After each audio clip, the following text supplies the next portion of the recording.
This week on Spooky Coop, episode 21, we hear a woman's recollection of an alien abduction of her and her family one evening in Great Barrington, Massachusetts, back in 1969. In it, she recounts her memory not just of the UFO, but of the craft's interior and its occupants. The intensity of the experience and aftermath leave her and her family in a state of shock and fear as they try to make sense of the encounter. Hi everyone, I'm Paul. And I'm Michelle. And you're in The Spooky Coop.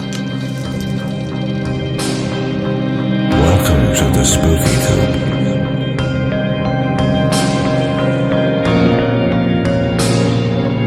Hope you're not chicken. So, Michelle, here we are. Hi. How are you doing? So we have a good story today. Oh yeah, from someone a woman who contacted us. No, we met her up when we went on that little weekend trip. That's right. Yeah, when we went, we met Pat. I mean, we call her Pat because she didn't want us to use her real name. Right. But when we were out looking at different things in the little antique stores and the little curiosity shops. Yeah, so this story is pretty interesting. She's an older woman, and like us. Yeah. And we got her talking. Tiny bit older than us. We told her about the Spooky Coop, and we got her talking. And once she started talking, you couldn't stop it. Yeah. I mean, when we told her about Spooky Coop, she just was like, "I've had this story in me for the longest time." Yeah, and as long as you don't use my name, I want people to know it. I don't know how you convinced her, but she wrote it up and sent it to us, and yep. You know what we have is what we're going to be playing today. Yeah, it's a fascinating story about a UFO abduction. That's very, very famous. Actually, she was part of it. She never told anyone, anyone in the UFO world knows That's about right. this. Yeah, the Berkshire UFO incident. The Great Barrington. In the Berkshires. Yeah, in the Berkshires, yeah. Yeah, she saw it. She was part of it. Her family never told anyone. Yeah. Fascinating, isn't it? How these things just get buried. Well, listen, why don't we just get ahead? Why don't we get started and tell everybody about her, what she sent us, and we'll see you on the other side. On the other side. Yeah, great.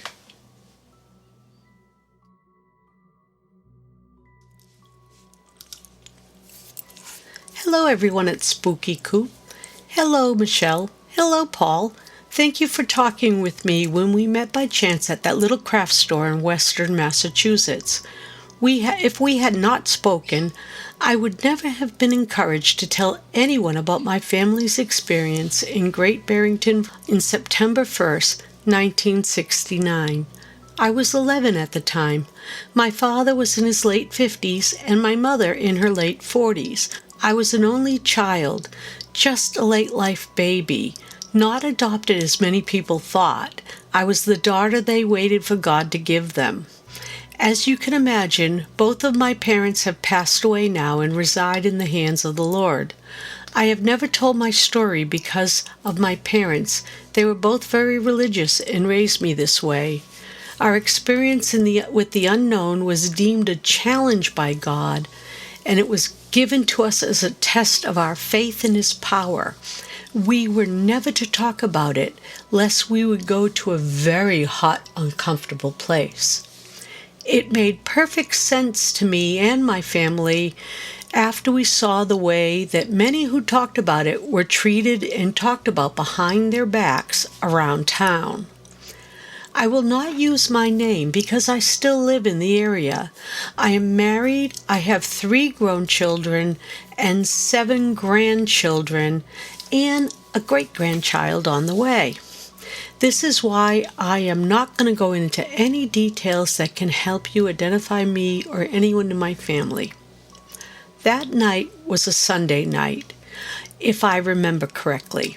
The next day was the Monday before school started on Tuesday. So that Tuesday we were going to go back to school. It was a nice, sort of cool but muggy night. I didn't want summer to be over. We even went swimming that day. That's really all I can remember about the weather as such. And that night, my dad decided we should go for a ride around town because after I started school, we probably wouldn't be able to do much of that. Maybe on the way round, we might stop for ice cream, who knows? So my parents and I got in the car and started our drive. Back then, there were less houses and more forests, but we still had a lot of stores and things downtown, though it's much bigger and more people now. I was sitting in the front seat between my mother and father. You could do that in those days. Few cars had seatbelts, and even less people used them. Cars had bench seats that went right across. I always sat between my parents. Then my mother pointed to a bright light in the sky. My father and mother talked a bit about it probably being a helicopter and wondered why it was there. Then it got close enough for all three of us to see it wasn't a helicopter. It was a big, round, disc-shaped thing that was in the sky. It didn't make any noise. I think I started to cry. I remember it shuffling off and then shutting its lights. It was all black and dark, but you could still see it. Maybe because it seemed to block the stars. I was praying that it would go away. My mother and father were praying too. At one point, a light on the thing came on, and our car was covered in that light, like it was shining on us. If I remember correctly, now remember, this was a long time ago, the light was bluish white. Then I remember my mother was yelling, "Go, Father." We always called him Father. "Go, Father, drive, go, drive." My father said at the same time, "I'm trying. Lord Jesus, grant me the strength." I remember being so afraid. When they said that, I closed my eyes so tight. I was so afraid. But then all was quiet and I opened my eyes. I remember I saw a little boy lying down on a table that had smooth edges. I was kind of groggy, and all I could think of was the TV show Lost in Space. Now, I know there's a new TV show, Lost in Space, but this was the old ones from the middle 60s, and it was kind of a campy show with all these sort of weird plastic things that were supposed to be in spaceships, and that was what I saw in my mind. I used to watch it at a friend's house because my parents would never let me watch it. There was somebody who I tried to think in my head must be human with some kind of costume on, like a Halloween costume or something. They had long arms. That's what stuck out to me. They had long arms and a big mask on. And I tried to make myself believe it was like a pumpkin mask, but it wasn't. And they came and took the boy by the hand, and he sat up. And then the person said something to the effect of, "It's time for you to go home now." And he started to cry. But that's what they told him. And then he got up and walked away with them. I believe at this point I started to cry, and then I saw my mother in a doorway, and she was standing there next to one of these beings that wasn't much bigger than a little child, surely shorter than I was, and he had a big bulbous head, sort of like you see on TV these days, but maybe not quite as big, but it was pretty big. He had the black eyes, and he just was standing next to my mother. I remember, now remember, these memories are close to 50, are more than 50 years old. He was standing there, and my mother was there. I remember I cried out to her, and I tried to reach out to her, but there was nothing. It was like she didn't see me. The next thing I remember is that we're all in our car, and we're driving towards our home. We're almost home, and the car's moving. My father stopped the car on the side of the road. We all sat there very, very quietly. And then my father broke the silence. He said something to the effect of, that was Lucifer trying to steal us from God. And the fact that we were all there in the car proved that we passed the test. And that if we speak of it to anyone, that these demons will come back for us. I believed him without a doubt. At 11 years old, it felt like it was true. Now, I'm almost 66 years old, and this is the first time I've ever told anyone. And if you use this on your podcast, which I say you can, that's 100% fine so long as you don't use my name. It's the first time anyone else, aside from you and Paul, hear this from me. And it makes me wonder, how many others out there like me have never said a single word about this, but have experienced it, or at least seen the object? Or are there others who have had this experience and seen the object like my parents did, who have taken it to their grave? It was so big. It was so much in anyone who was there that night, and it wasn't that late.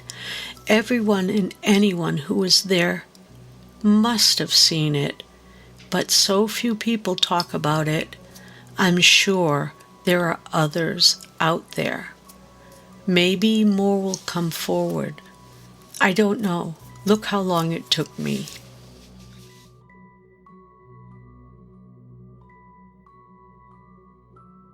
You know, like she said in what she sent us, can you imagine how many people are part of this incident that have never, ever told anyone, or who've passed away and never told anyone? Yeah, it's fascinating. When people encounter something that is not supposed to exist, or that they've never heard about, that is so extraordinary, it is so hard for them to make sense of it. And then when you tell people about it, they look at you like you're nuts, like you're crazy, or that the best they seem to be able to get to is that they believe you believe. Yeah. Yeah, or they see something in their, in this case, told it was evil, or that they'll be, that something's wrong, or people experience something and they explain it away.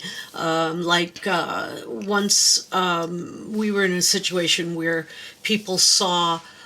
Some people saw a UFO. Some people said, oh, it's just spotlights shining on clouds. And it obviously was solid objects, but they tried to explain it as something else. It's when they make right-hand turns. It makes it very difficult for them to explain away. Yeah, sharp. Yeah. But, and they were... It's hard to see different things. People see different things. And that's another part of the phenomena, too. People's minds will see different things and explain them as different things, and their brain will literally sometimes visually see something different from what the person next to them is seeing. Yeah, but when we were talking to Pat, and the reactions in her face, the reaction in her eyes, the emotion she was experiencing, like 60 years, well, what was it, 50 years later, something like that, 55 years later. And the way the emotions, her eyes practically filling up with tears, that much later, you could tell the impact. You could tell how real it is. Maybe someday we can even convince her to come down to the studios, or bring the studio to her and have her actually talk about it. I don't know, but maybe. Maybe, yeah. I know that she's afraid. Maybe someday we can invest in a voice changer or something. And get her to talk microphone with a wig, yeah. A microphone, and convince her to talk on in person. Anyway, it was an absolutely stunning interview. Yeah, it was a wonderful find, and we're so grateful that she shared her story with us, and we can now share it with our audience. That's right. And if anyone else has something they'd like to share with us, they can write it up and email it to send it to spookycoop. at gmail.com.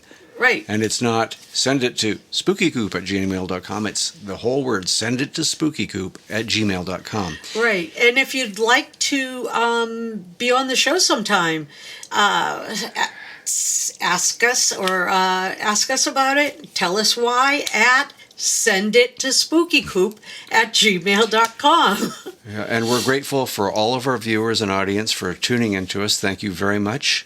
If you have a podcast that you'd like us to talk about, maybe interchange some little stories or advertisements. We'll give you a shout out. Yeah, we'll give you a shout out. We'll share a shout out back and forth. Yeah, you shout us out, we'll shout you out.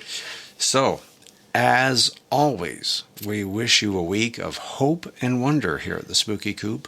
Yep. Until next time, when we see you in the Spooky Coop.